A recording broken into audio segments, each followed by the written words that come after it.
Okay. Any questions over any of the stuff that we went over? We haven't really got into much right now. I'm just trying to explain some of the principles behind what we're getting into here. Some definitions of strength, and I'm not going to spend a lot of time defining strength, but you need to know what it is. Okay? Strength is basically force under specific conditions. There's all different types of strength. Okay? Some schools of thought will tell you that there are not different types of strength. I'm from the school of thought that's going to tell you there's many different types of strength.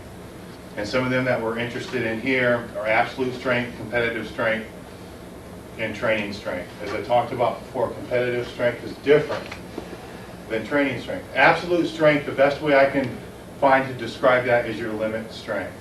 Okay, that's way up here. That's where most of us are never going to hit. That's the old lady that's picking up the car, you know, under her daughter and tears her back all apart. That's limit strength. Limit strength is when muscles are being torn from bone. Limit strength can really only be tested with electrostim at very high settings. Okay. Competitive strength or maximal strength is right underneath there. Okay. Training strength is going to be down here. What we're concerned with our program is decreasing the distance between this competitive strength and this limit strength. Because as the competitive strength goes up, limit strength is going to go up. It's going to go up that way. This space in between here is known as a strength deficit.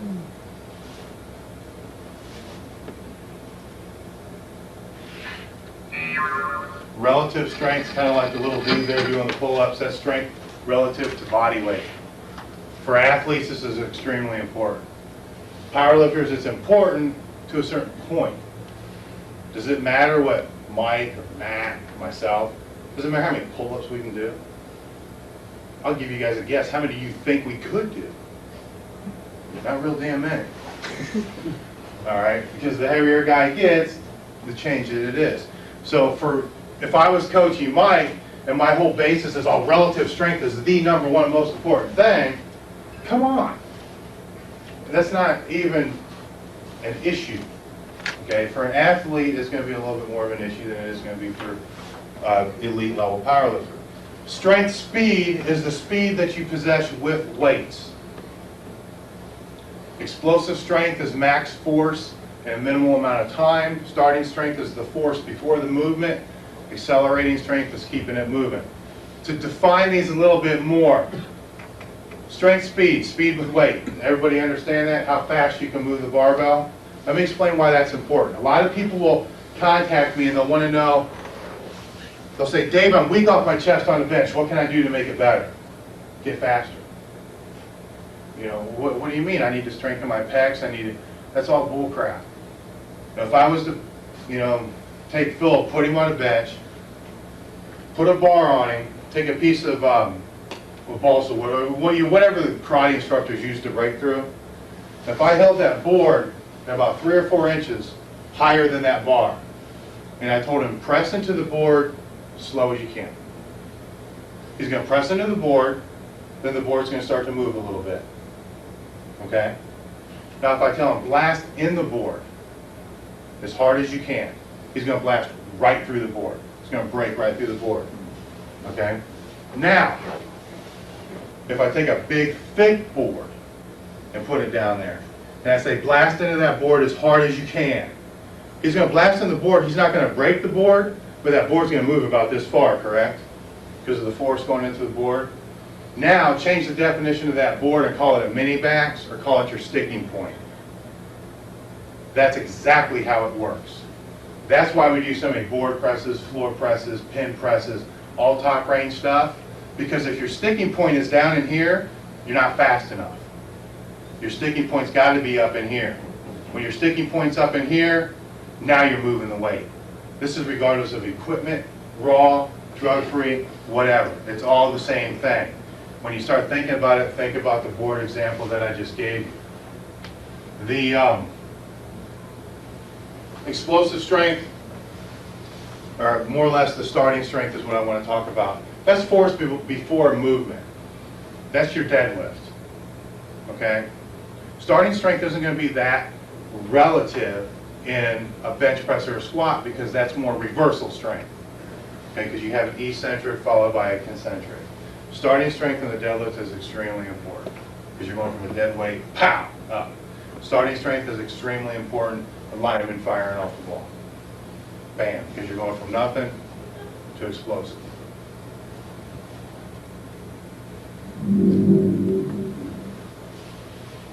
There's basically two ways to describe, you know, as I talked about Western method, then you got HIIT training. All these different trainings have their own little terms. I say West Side training, but as you're going to learn, it's not West Side training. We just use these principles. Everybody else has kind of coined it that. So it's kind of a packaged way to say max effort method and all the different methods that we didn't come up with. You know, we just steal everything. And we don't invent anything. Somebody tells us, we use it, it works, we just let everybody else know. It's not rocket scientists. But the actual definition of it would be considered conjugated periodization. Whereas before, with that Western method, you're looking at taking the hypertrophy and increasing it during one phase.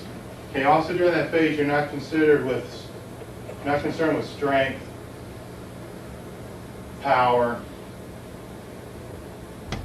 or peak. They're not the priorities. As you go through, you know, they become the priorities. Conjugated periodization is more or less saying, let's take all these skills, and let's train them at the same time. Doesn't it make more sense? So it's raising all the qualities together. Raising maximal strength, dynamic strength, explosive strength, all the different types of strength that we talked about, putting it all together in one package and building them all at the same time. It's also known as cybernetic periodization, which is a lot of different training can be known as that. That's listening to your body. Going back to the Western method of periodization, what happens if you have a heavy day, 2 sets of 3 at 90%? What if you're sick and your squat day is on Friday? Do you blow it off, or do you do it on Saturday? Or do you do it on Thursday, or do you skip it all together, or do you try to make up for it next week? If you make up for it next week, you have to add, do you have to skip it and go to the next percent, or you just repeat this percent because you're screwed up? There's no means to fix having bad days, being overtrained, being sick, all the different things associated with it. You have to factor those things in there. You have to factor in, what do I do if I start to feel beat down? Okay, you have to be able to factor in recovery workouts, taking days off, or whatever. You can't have a total structured program without those in there.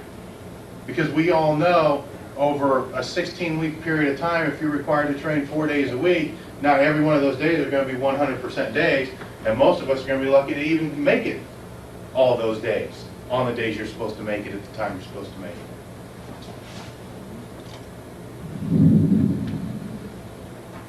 Some quick periodization terms. All training, by the way, is periodization.